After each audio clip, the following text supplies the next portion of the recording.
Hello అండి. ఒక మంచి విక్రమ బేతాళ కథను విందాం. ప్రహస్త రాజ్యం, స్రవంతి రాజ్యం రెండు ఇరుగు పొరుగు రాజ్యాలు. తరతరాలుగా ప్రహస్త దేశపు యువరాజులకు స్రవంతి రాజ్యపు యువరాణులకిచ్చి వివాహం చేయడం ఆ రెండు రాజ్యాలకు ఆచారంగా వస్తోంది. రెండు రాజ్యాలు గొప్ప వంశానికి చెందినదే. ప్రహస్త దేశపు యువరాజు వీరవర్మ. అతడికి స్రవంతి దేశపు యువరాణి అయిన చంద్రప్రభను ఇచ్చి వివాహం చేయాలని తమ ఆచారం ప్రకారం నిర్ణయించుకున్నారు. చంద్రప్రభ వీరవర్మ కన్నా 1-2 ఏళ్లు వయసులో పెద్దదే. వీరవర్మకు 15 ఏళ్లు ఉన్నప్పుడు వాళ్ళిద్దరి వివాహం జరిగింది. అటుపై 25 ఏళ్లకి వీరవర్మ పట్టాభిషిక్తుడు అయ్యాక చంద్రప్రభ పట్టపురాణి అయ్యింది. ఇలా కొన్ని రోజులు గడిచాక కౌముది రాజ్యపు యువరాణి అయిన సుమలతకు స్వయంవరాన్ని ప్రకటించారు. ఆ స్వయంవరానికి వీరవర్మ కూడా వెళ్ళాడు. స్వయంవరంలో సుమలతను చూడగానే ఆ అందానికి ముగ్ధుడైన వీరవర్మ ఎలాగైనా సుమలతను తన భార్యగా చేసుకోవాలని నిర్ణయించుకుంటాడు. స్వయంవరంలో సుమలత వరమాలను చేతపట్టుకుని ఒక్కొక్క రాజును చూసుకుంటూ వెళుతోంది. అలా వీరవర్మ వద్దకు వచ్చి అతడిని కూడా దాటి వెళ్ళిపోయింది. ఎందుకంటే సుమలత అదివరకే ఒక యువకుణ్ణి ప్రేమించి ఉంది.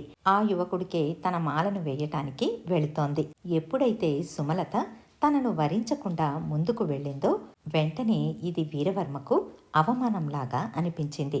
తనను దాటి వెళుతున్న సుమలత చెయ్యిని పట్టుకుని, యువరాణిని నేను నాతో పాటు తీసుకుని వెళుతున్నాను. మీలో ఎవరన్నా కాదంటే నాతో యుద్ధం చేసి యువరాణిని గెలుచుకోవచ్చు అని ముందుకెళతాడు. సుమలతను ప్రేమించిన యువకుడు, నేను ఇతడితో యుద్ధం చేయబోతున్నాను, నాకు సహాయంగా వచ్చేవాళ్లు రావచ్చు అని చెబుతాడు. అయితే ఎవ్వరూ ముందుకు రాకపోవడంతో ఆ యువకుడు వీరవర్మ చేతిలో ఓడిపోయి మరణిస్తాడు. వీరవర్మ సుమలతను వెంట పెట్టుకుని అంతఃపురానికి తీసుకుని వెళ్ళి తన 2వ పట్టపురాణిగా చేసుకుంటాడు. ఇలా కొన్ని రోజులు గడిచాక వీరవర్మ ఒకసారి అడవికి వేటకని వెళతాడు. అక్కడ అటవీ జాతికి చెందిన ఒక అమ్మాయిని చూసి ఆమె అందాన్ని మోహించి ఆ పిల్ల చేతిని పట్టుకుంటాడు. అటుపై అటవీ జాతికి చెందిన 100 మంది మనుషులు అక్కడికి ఈటెలతో బాకులతో వచ్చి రాజు ఎదురుగా నిలబడతారు. ఇక వీళ్లను తప్పించుకోవడం కుదరదని వీరవర్మ ఆ అమ్మాయిని పెళ్లి చేసుకుని అటవీ జాతి వాళ్ళందరికీ మంచి మంచి బహుమతులు పంపి వాళ్లను మంచి చేసుకుంటాడు.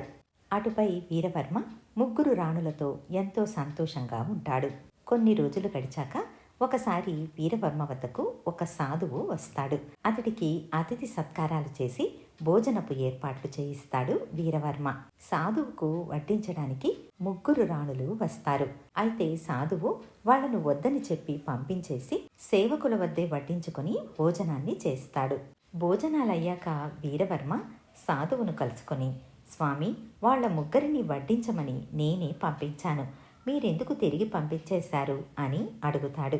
దానికి సాధువు, మహారాజా, ఆ 3లో ఒకరు నమ్మదగిన వారు కారు. నువ్వు కూడా జాగ్రత్తగా ఉండి ఆ వ్యక్తి ఎవరో కనుక్కొని తనను వదిలేస్తే నీకే మంచిది అని అంటాడు. దానికి వీరవర్మ ఆశ్చర్యపోతూ, స్వామి, మీరు చెబుతోంది నాకు ఆశ్చర్యాన్ని కలిగిస్తోంది. నేను 3ని సమానంగానే చూస్తున్నాను. వాళ్ళు కూడా ఒకరిపై ఒకరు ద్వేషం లేకుండా ఎంతో సంతోషంగా ఉంటారు. మీకు అనుమానం వచ్చింది కాబట్టి ఆ 3లో ఎవరు నమ్మదగిన వారు కారో చెప్పగలరా అని అడుగుతాడు.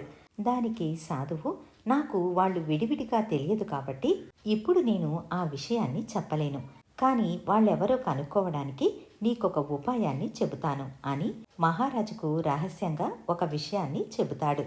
వెంటనే మహారాజు కడుపు నొప్పితో బాధపడుతున్నట్లు నటిస్తాడు. ఈ వార్త రాజగృహంలో ఉన్న వాళ్ళందరికీ తెలిసి కొంతమంది మంత్రులు సాధువు వద్దకు వెళ్లి రాజు కడుపు నొప్పిని తగ్గించే మార్గాన్ని చెప్పమని వేడుకుంటారు. సాధువు వీరవర్మతో దాసీలను విడివిడిగా ఒక్కొక్క రాణి వద్దకు పంపించి బంగారు పళ్ళెంలో వాళ్ల పాదాలను నీటితో కడిగి ఆ నీటిని తెప్పించమని, ఆ నీరు తాగితే రాజుకు కడుపు నొప్పి తగ్గుతుందని చెబుతాడు. రాజు అలాగేనంటూ దాసీలను రాణుల వద్దకు పంపిస్తాడు. 2 దాసీలు రాజు ఆజ్ఞాపించినట్లు బంగారు పళ్ళెంలో రాణీల పాదోదకాన్ని తెచ్చి ఇస్తారు. అయితే పెద్ద రాణి వద్దకు వెళ్లిన దాసీ మాత్రం రాణి ఇవ్వలేదని వచ్చి చెబుతుంది. ఇది విన్న వెంటనే వీరవర్మ సాధువుతో, స్వామి, మీరు చెప్పింది నిజమే. నా పెద్ద భార్య నేను చనిపోవాలని అనుకుంటోంది. అందుకే నాకు పాదోదకాన్ని పంపించలేదు అని అంటాడు. దానికి సాధువు తొందరపడవద్దని 2 కుక్కలను తెప్పించమని చెబుతాడు. రాజు ఆజ్ఞ ప్రకారం 2 కుక్కలను తెప్పిస్తారు. ఒక్కొక్క పళ్ళెంలో ఉన్న నీరును ఒక్కొక్క కుక్క వద్ద పెడతారు. కాసేపటికి 2వ రాణి వద్ద నుంచి వచ్చిన పళ్ళెంలోని నీళ్లు తాగిన కుక్క చనిపోతుంది. అలా వీరవర్మను చంపాలనుకున్నది 2వ రాణి అయిన సుమలత అని తెలుస్తుంది. బేతాళుడు కథ చెప్పి, రాజా, నాదొక సందేహం. మొదటి భార్య నీళ్లు పంపించలేదని, తానే తన చావుని కోరుకుంటోందని రాజు అన్నప్పుడు ఆ విషయాన్ని సాధువు ఎందుకు నమ్మలేదు? మళ్ళీ పరీక్ష ఎందుకు పెట్టాడు? ఈ సందేహానికి సమాధానం తెలిసి చెప్పకపోతే నీ తల 1000 ముక్కలవుతుంది అని అంటాడు. దానికి విక్రమార్కుడు, పెద్దరాణి రాజవంశానికి చెందినది.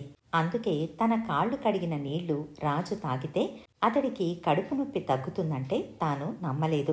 నిజంగా అది మందేనని నమ్మి దానిని రాజుకు పంపించకూడదు అని అనుకుంటే తాను మామూలు నీళ్లైనా పంపించి ఉండవచ్చు. కానీ అలా చేయలేదు. ఇక ఈ విషయాన్ని ఎవరైనా నమ్మి ఉంటారంటే అది అటవీ జాతికి చెందిన 3వ రాణి అయి ఉండవచ్చు. 2వ రాణి కూడా దీనిని నమ్మి ఉండదు. దానిని తాను అవకాశంగా మార్చుకుంది. అందుకే విషం వేసిన నీటిని పంపించింది. ఒకవేళ రాజు ఆ నీళ్లు తాగి చనిపోతే మందు పనిచేయకుండా ఆ జబ్బుతో చనిపోయాడని అందరూ అనుకుంటారు. తన మీద ఎవ్వరికీ అనుమానం ఉండదు. తాను పెళ్లి చేసుకోవాలనుకున్న యువకుణ్ణి వీరవర్మ చంపినందువల్ల పగ పెంచుకున్న సుమలతే ఈ పని చేసింది అని అంటాడు. రాజుకు ఈ విధంగా మౌనభంగం కలగగానే బేతాళుడు శవంతో సహా మాయమై మళ్ళీ చెట్టెక్కాడు. ఇదండి చందమామలోని ఒక మంచి విక్రమ బేతాళ కథ. మళ్ళీ మరొక మంచి కథతో మీ ముందుంటాను. ధన్యవాదాలు.